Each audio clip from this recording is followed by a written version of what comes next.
Hi guys, இன்றைக்கி நம்ம சில பல தக் இன்சிடென்ட்ஸ் தான் பார்க்க போகிறோம். வாங்க வீடியோக்குள்ளே போகலாம். நான் உங்கள் சக்தி அண்ட் நீங்கள் பார்த்துட்டு இருக்கிறது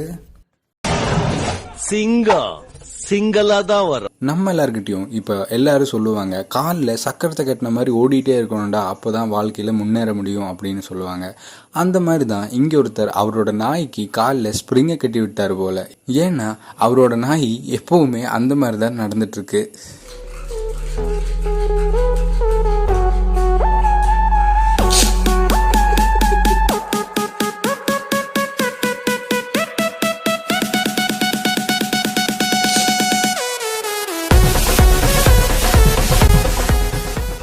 நம்ம உலகத்தில் நிறைய பேர் ட்ரிங்க்ஸுக்கு அடிக்ட் ஆகியிருக்காங்க. ஆனால் ட்ரிங்க்ஸ் அப்படின்னு சொல்கிறத விட பீர் அப்படின்னே சொல்லலாம். ஏன்னா நிறைய பேர் இந்த பீரை தான் ஸ்பெசிஃபிக்காக எப்போவும் டெய்லி ரொட்டீனாக குடிச்சிட்டு இருக்காங்க.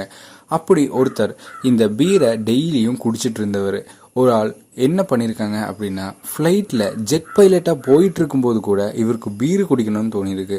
அதுக்கு இவர் என்ன பண்ணியிருக்காரு அப்படின்னா, ஃப்ளைட்டையே கவுத்து போட்டு அந்த பீரை பிடிச்சி அதுக்கப்புறம் அதை குடிச்சிருக்காரு. நான் சொல்கிறது உங்களுக்கு புரிஞ்சிருக்காதுன்னு நினைக்கிறேன். இந்த வீடியோ பாருங்கள், அப்போ புரியும்.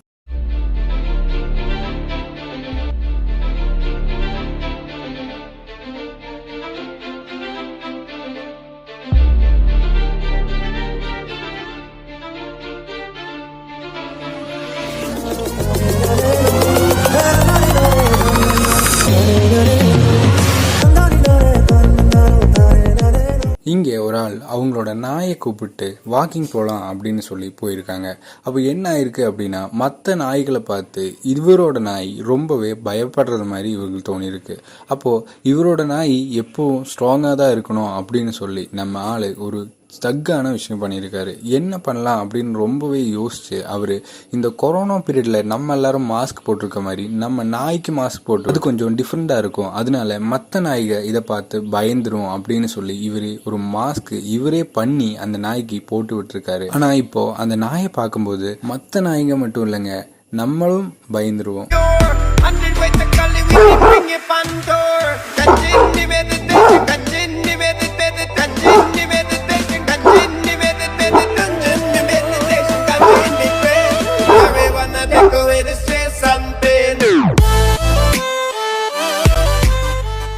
நம்ம எல்லாருக்கும் தெரியும், நிறைய பேர் பேரட்ஸ் வீட்டில் வளர்ப்பாங்க. அப்படி வளர்க்கும்போது அவங்க சொல்கிறத அதை ரிப்பீட் பண்ணணும் அப்படின்னு இவங்க ரொம்பவே ஆசைப்பட்டு கொஞ்சம் விஷயத்தை எல்லாம் சொல்லிகிட்டே இருப்பாங்க. அப்போது என்ன ஆகுது அப்படின்னா, கொஞ்ச நாள்லேயே அந்த பேரட் நம்ம சொல்கிறத அப்படியே ரிப்பீட் பண்ணுற மாதிரி ஆயிடுது. அதே மாதிரி நம்ம கூட கொஞ்சம் கான்வர்சேஷனில் இருக்கிற மாதிரி நமக்கு ஃபீல் ஆகும். இங்கே அந்த மாதிரி ஒரு பேரட்டுக்கு மம்மி டேடி அப்படின்னு எல்லாம் சொல்ல கற்றுக் கொடுத்து அந்த பேரட் ரொம்ப ரவுஸ் பண்ணுது அப்படின்னு சொல்லி வீட்டில் வெளியே விட்டுட்டு கதவு சத்திட்டாங்க. அப்போ இந்த பேரட் என்ன பண்ணுது அப்படின்னு நீங்களே பாருங்கள்.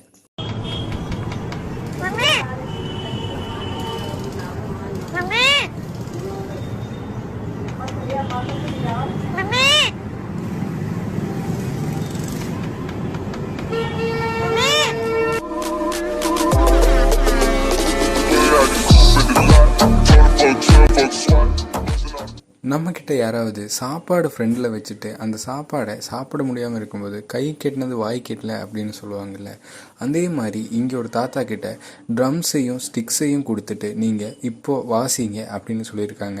ஆனால் அதில் ஒரு ட்விஸ்ட் என்ன அப்படின்னா, ட்ரம்ஸை 1 கிலோமீட்டர் அந்த சைடு கொண்டு போய் வச்சுட்டு குச்சியை இங்கே கொடுத்துட்டு நீங்கள் இப்போ வாசிங்க அப்படின்னு சொல்லியிருக்காங்க. அப்போ நம்ம தாத்தா கொஞ்சம் டிஃப்ரெண்ட்டாக ட்ரை பண்ணலாம் அப்படின்னு சொல்லி அந்த ட்ரம்ஸை எப்படி வாசிச்சிருக்காரு அப்படின்னு நீங்களே பாருங்கள்.